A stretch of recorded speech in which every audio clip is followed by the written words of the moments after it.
Assalamualaikum warahmatullahi wabarakatuh. Anak-anak Umi semua, kelas 4A, kelas 4B, kemudian para orang tua, murid semua yang Umi hormati.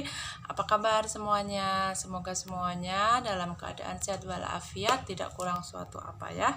Jangan lupa kita selalu berdoa agar keadaan yang seperti ini segera berakhir. Kita semua bisa masuk sekolah lagi, bisa bertemu lagi, melaksanakan pembelajaran yang seperti biasanya. Oke. Baik, kita ketemu lagi di pembelajaran daring di online kita. Tapi untuk online daring yang saat ini, Umi mau menyampaikan atau Umi mau mereview materi-materi kita, materi-materi IPA yang nanti akan sebagai bahan anak-anak untuk belajar saat ujian semester. Ya, temanya yang dipakai itu ada tema 6, 7, 8. Materi yang pertama itu Umi mengingatkan tentang magnet, ya, tentang magnet. Kita ulang lagi, ciri-ciri magnet atau sifat-sifat magnet itu yang satu, dia mempunyai dua kutub, yaitu kutub utara dan kutub selatan.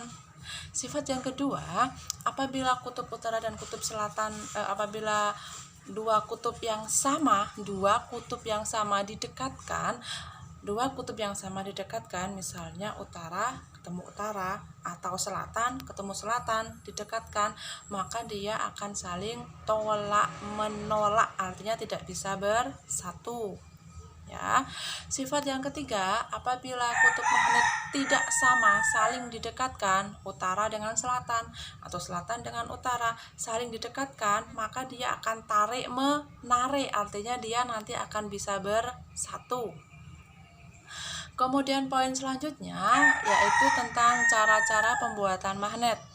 Ya, cara pembuatan magnet ada dengan cara digosok, didekatkan, dan dialiri dengan arus listrik. Kebalikannya, cara menghilangkan sifat magnet itu diantaranya bisa dipukul-pukul, dibanting-banting, kemudian dibakar, kemudian dipanaskan. Itu nanti akan menghilangkan sifat magnetnya tadi.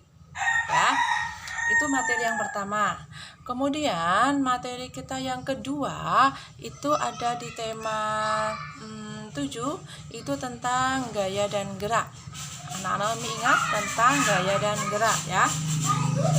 Umi ulangi, kalau gaya itu adalah perpindahan suatu benda yang berupa tarikan atau dorongan. Jadi perpindahan, jadi dia berpindah tempat.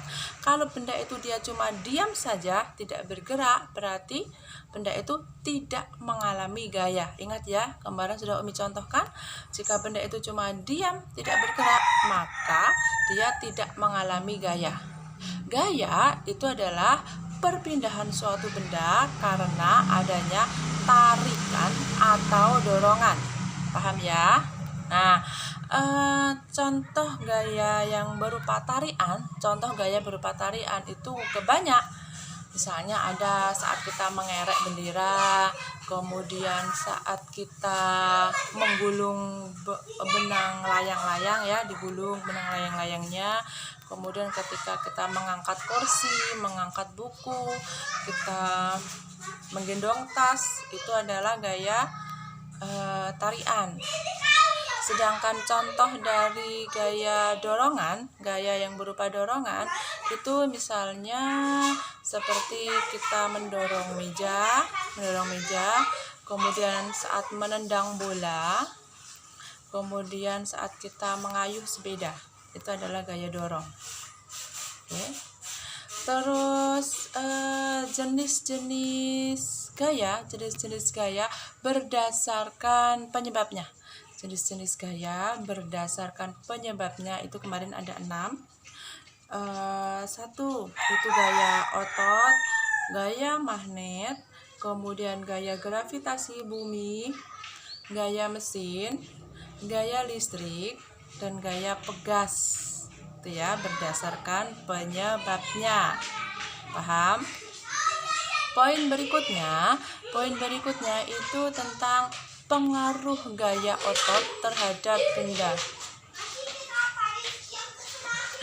Pengaruh gaya otot terhadap suatu benda. Ada 3 juga ya, Umi ulangi. Pengaruh gaya otot terhadap suatu benda itu ada 3. Yang pertama itu gaya dapat merubah kecepatan. Gaya dapat merubah kecepatan. Misalnya benda dari bergerak menjadi diam, kemudian dari diam menjadi bergerak. Contohnya kemarin ketika kita mengayuh sepeda semakin kencang, maka sepedanya akan melaju dengan cepat. Kemudian ketika sepeda itu kita rem, maka dia akan berhenti. Itu gaya mengubah kecepatan. Yang kedua, gaya merubah bentuk benda. Gaya merubah bentuk benda, misalnya botol plastik kita injak, maka dia akan penyot. Kemudian plastisin yang kita buat, yang kita beri gaya, kita bentuk menjadi beraneka bentuk ya, itu juga gaya merubah bentuk. Yang ketiga, gaya merubah arah. Gaya dapat merubah arah. Ketika kita naik mobil atau ketika kita naik sepeda, kemudinya kita putar, maka mobilnya juga akan ikut berputar.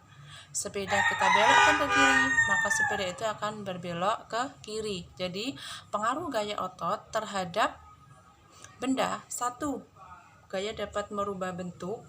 1, gaya dapat merubah kecepatan. 2, gaya dapat merubah bentuk. 3, gaya dapat merubah arah. Paham ya untuk materi kita kedua? Kemudian materi kita yang terakhir itu kemarin ada yang di tema 8 ya kalau nggak salah. Itu tentang kekayaan sumber energi di Indonesia. Kekayaan sumber energi di Indonesia. Umi ulangi juga, Indonesia itu kan negara besar kaya akan sumber daya alam ya. Nah, salah satunya sumber energi. Dari sumber daya alam tadi kita bisa memanfaatkannya sebagai sumber energi.